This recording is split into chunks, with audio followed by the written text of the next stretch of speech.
오늘 우리에게 주시는 말씀은 에스더서 9장 29절부터 10장 3절 말씀입니다. 9장 29절부터 10장 3절 말씀. 우리 여러분과 제가 한 목소리로 우리 함께 읽겠습니다.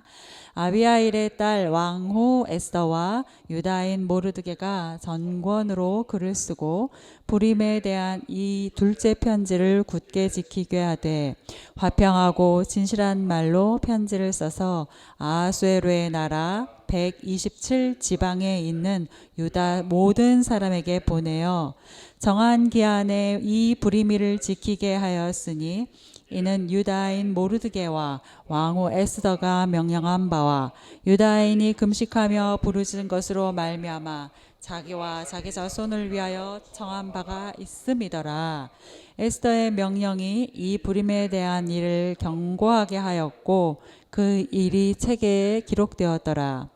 아하수에로 왕이 그의 본토와 바다 섬들로 하여금 조공을 바치게 하였더라. 왕의 능력이 있는 모든 행적과 모르드게를 높여 존귀하게 한 사적이 메데아와 바사 왕들의 일기에 기록되지 아니하였느냐. 유다인 모르드게가 아하수에로 왕의 다음이 되고 유다인 중에 크게 존경받고 그의 허다한 형제에게 사랑을 받고 그의 백성의 이익을 도모하며 그의 모든 종족을 안위하였더라. 아멘. 유다인을 멸절시키려는 대적들의 음모를 이제 오히려 다시 멸절하고 그 승리를 자축하는 심과 잔치에 관한 말씀이 어제 우리가 나누었던 에스더서 9장 앞부분의 말씀이었습니다. 이 심과 이 잔치, 대적에게서 벗어난 평안함을 얻는 잔치죠. 슬픔이 변하여 기쁨이 되고 애통이 변하여 길한 날이 되는 마치 하나님 나라에서 맛볼 수 있는 그 잔치, 그 잔치를 기억하게 하고 떠올리게 하고 또 우리로 하여금 그 하나님의 잔치를 맛보는 삶을 살도록 우리에게 촉구하는 그런 말씀처럼 어제 우리에게 들려졌습니다. 또 이 잔치는 공동체가 서로 섬기고 특별히 연약하고 가난한 사람들을 섬기는, 그래서 진정으로 하나 되는 잔치였다는 것을 우리가 어제 나누었었죠. 니산월 14일에 행해지는 유월절의 명절이 이스라엘 백성을 출애굽시킨 하나님의 구원의 시작이라는 것을 기억하는 명절이라면 아달월 14일 그리고 15일에 행해지는 부림절 명절은 구원을 시작하신 이가 마침내 이루시는 것, 그러한 분이신 것을 기억하는 명절로서의 의미가 있습니다. 우리 위더처치 예배가 이런 부림절과 같은 예배가 되면 얼마나 좋을까 하는 생각을 참 많이 어제 그제 했습니다. 슬픔이 변하여 기쁨이 되고 애통이 변하여 길한 날이 되는 예배, 서로의 부족을 기꺼이 채워주고 특별히 연약하고 가난한 자를 돌보고 기도하는 예배, 정말 간절히 사모합니다. 우리 위더처치 예배가 그런 예배 될 수 있기를 간절히 원합니다. 오늘 29절 마지막 부분과 그리고 10장 3절의 말씀은 먼저 29장 맨 마지막 부분 9장 29절부터 32절은 부림절을 준수하라라는 에스더와 모르드게가 보낸 두 번째 편지의 내용인 거고요. 그 다음에 이제 10장 1절부터 3절은 아하수에로 왕의 사적 그리고 모르드게, 그 제국의 2인자가 된 모르드게가 또 어떻게 존귀히 여김을 받게 되는지 그 내용들, 그 이유들을 또 우리에게 알려주는 내용입니다. 29절 말씀을 다시 한번 보시면 아비하일의 딸 왕후 에스더와 유다인 모르드게가 전권으로 글을 쓰고 부림에 대한 이 둘째 편지를 굳게 지키게 하되, 둘째 편지가라는 것은 앞에 첫 번째 편지가 있었다라는 것이겠죠. 그리고 어저께 나누었던 그 말씀 중에 20절부터 22절에 모르드게가 써서 보낸 편지가 그 첫 번째 편지인 것이죠. 아마도 그 첫 번째 편지 이후에 수개월이, 짐작하기로는 수개월이 지나고 이제 점점 앞으로 다가오는 그 부림절을 앞둔 상태에서 우리 유다 백성들이 정말 이 부림절을 잔치로, 명절로 꼭 지켰으면, 유다인 안에서 공동체 안에서 기억하고 명절로 꼭 지켰으면 하는 바람에서 이 두 번째 편지를 또 보낸 게 아닌가 싶어요. 오늘의 이 두 번째 편지의 내용 29절부터 32절까지의 내용을 잘 보면 이 두 번째 편지를 에스더와 모르드게가 함께 보냈다고 표현을 하고 있어요. 그런데 모르드게보다 에스더가 앞서서 언급되는 것과 또 이 원문으로 봤을 때 이 동사가 여성형인 것으로 봤을 때는 에스더가 좀 더 이 두 번째 편지에서는 주도적인 역할을 하며 그 간절함을 표현한 것이 아닌가라고 우리가 볼 수 있습니다.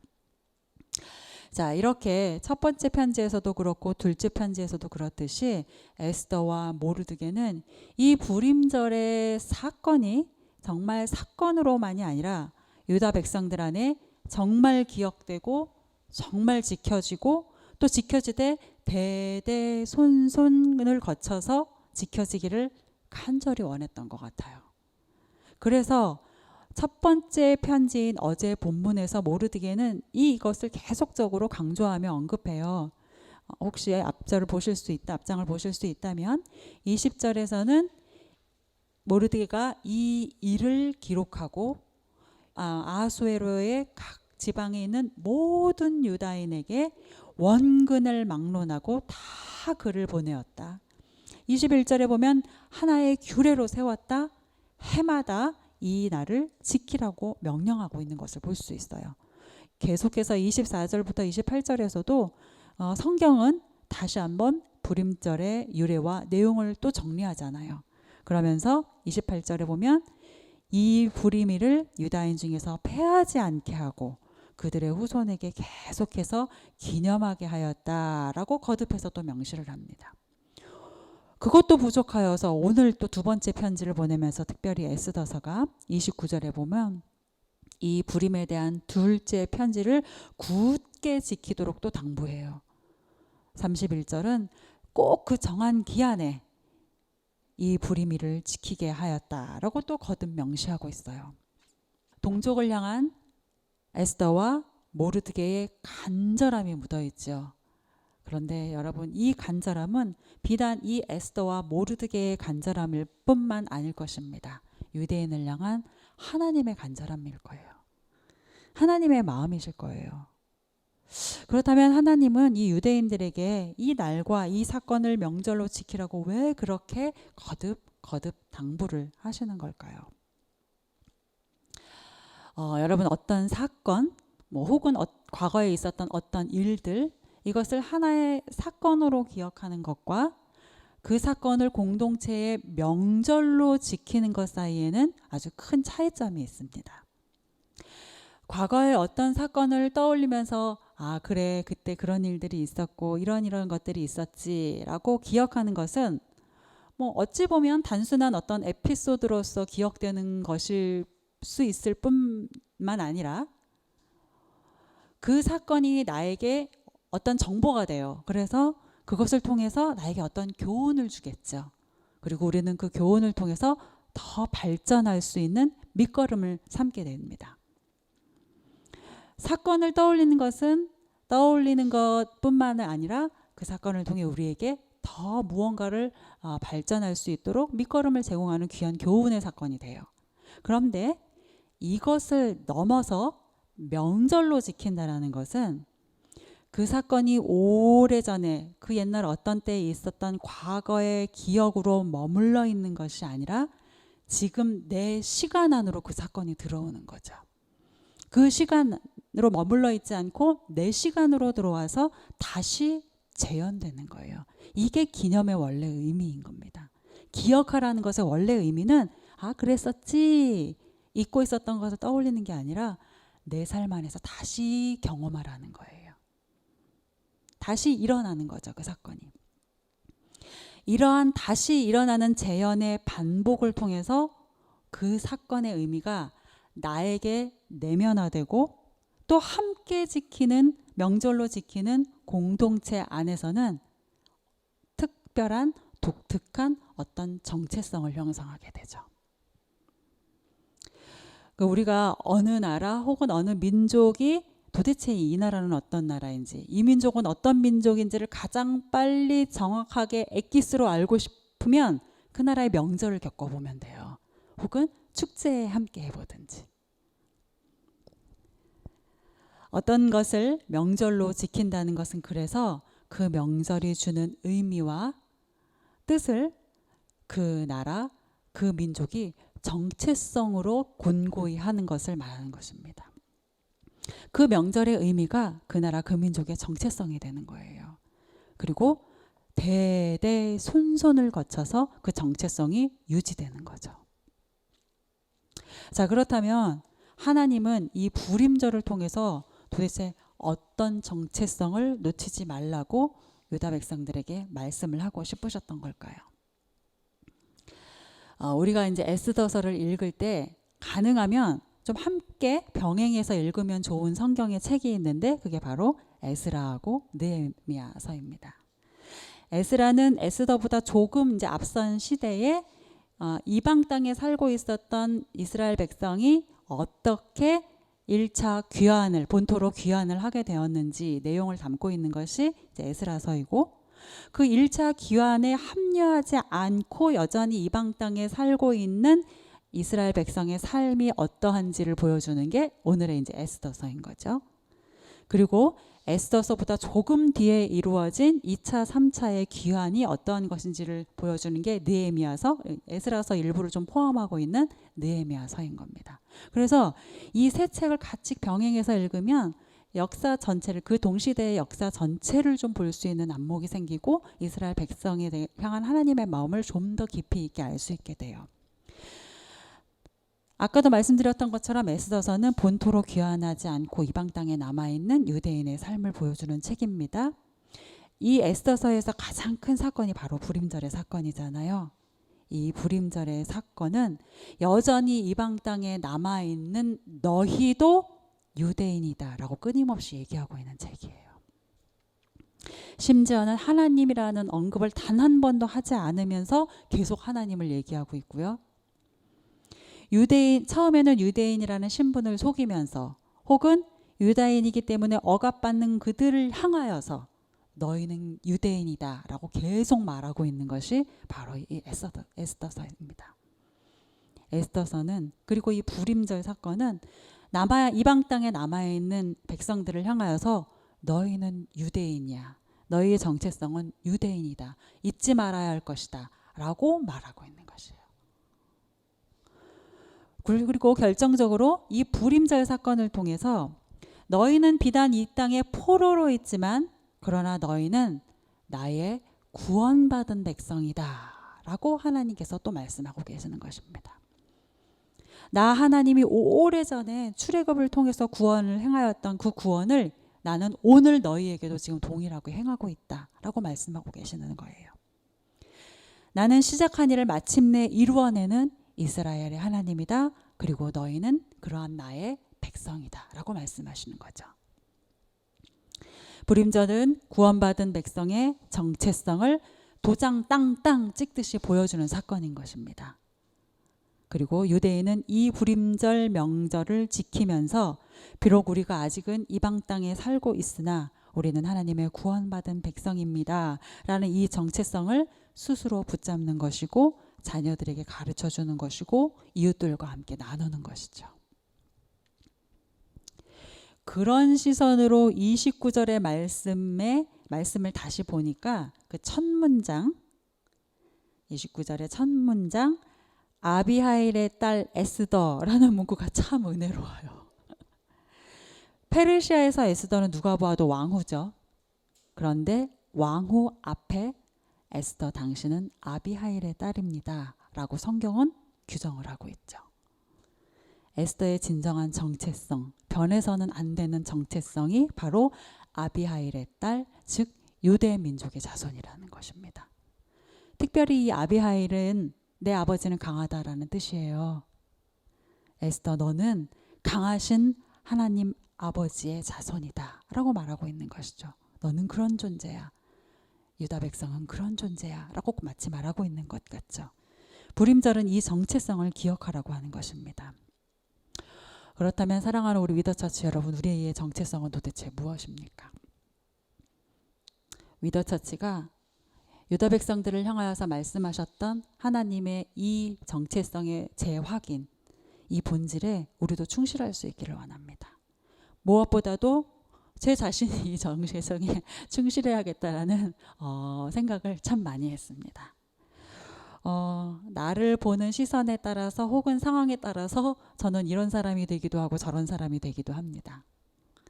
저마다 저를 보고 싶은 그 상황에 따라서 목적에 따라서 저를 얘기하기 때문에 그래서 저도 그런가 하는 생각들을 하게 돼요. 때로는 혼동스럽게 되기도 하고 그 시선에 그 말에 끌려가기도 합니다. 그러나 나를 보는 하나님의 시선은 언제나 한결같습니다. 그리고 그냥 딱 하나입니다. 너는 내 백성이다. 너는 내 자녀다. 그리고 나는 너의 하나님이다. 내가 너의 삶의 주도권을 쥐고 있다.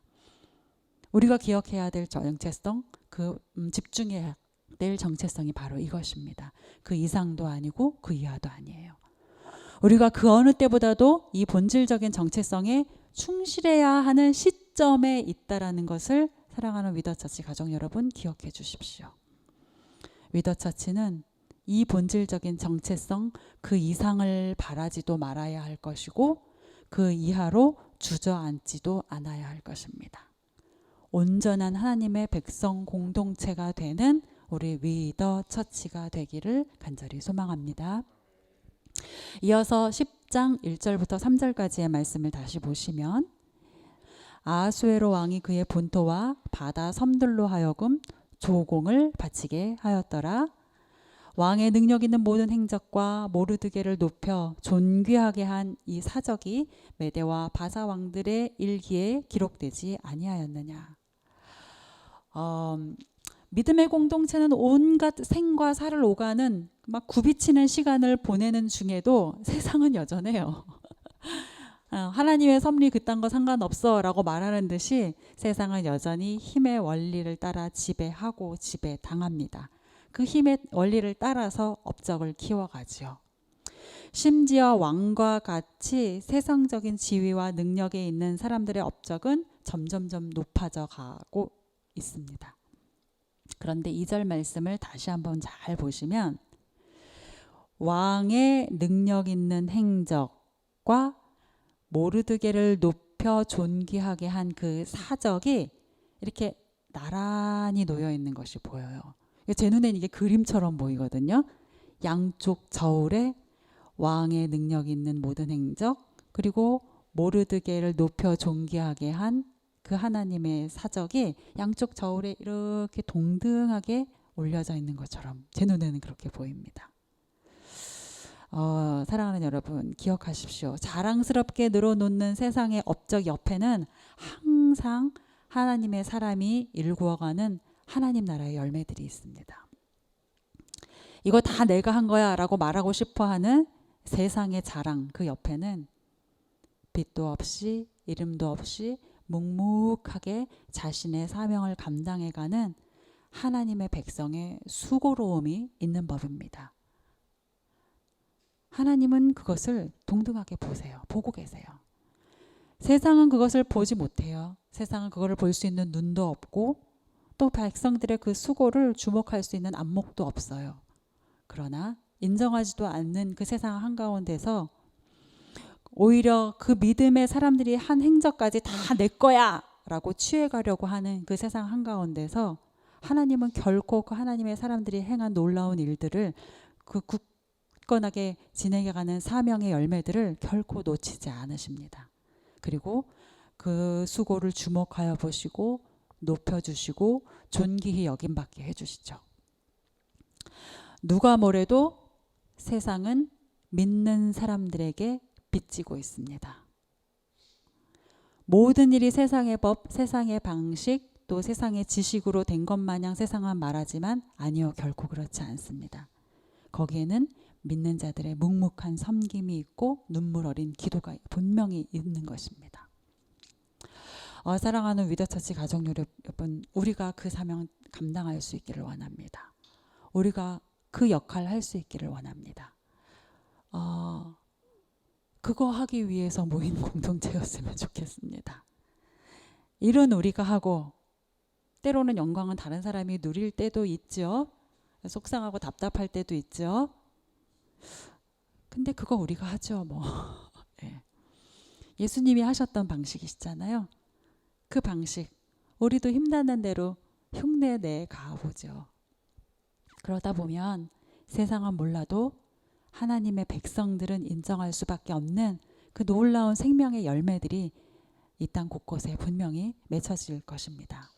오늘 하루 하나님의 백성으로 하나님이 세우신 그 자리에서 묵묵히 섬겨가실 수 있기를 권면합니다. 그리고 그럴 때 가끔은 믿음의 공동체의 존경과 사랑을 누리는 복도 하나님이 또 주세요. 또 우리를 통해 믿음의 공동체가 평안과 위로와 또 안위를 받는 은혜도 우리가 함께 누리게 해주시죠. 우리의 모든 묵묵한 섬김을 주목하여 보시는 한 분 하나님이 계시는 것을 기억하시면서 또 그러한 섬김을 높여주시고 귀히 여겨주시는 하나님이신 것을 우리가 기억하면서 부디 우리 위더처치 공동체를 통하여서 우리 믿음의 공동체가 위로를 받고 안위함을 받고 또 안전하게 되고 이 땅의 곳곳에 교회들이 굳건하게 세워지는 그 놀라운 역사가 충만해질 수 있기를 간절히 소망합니다.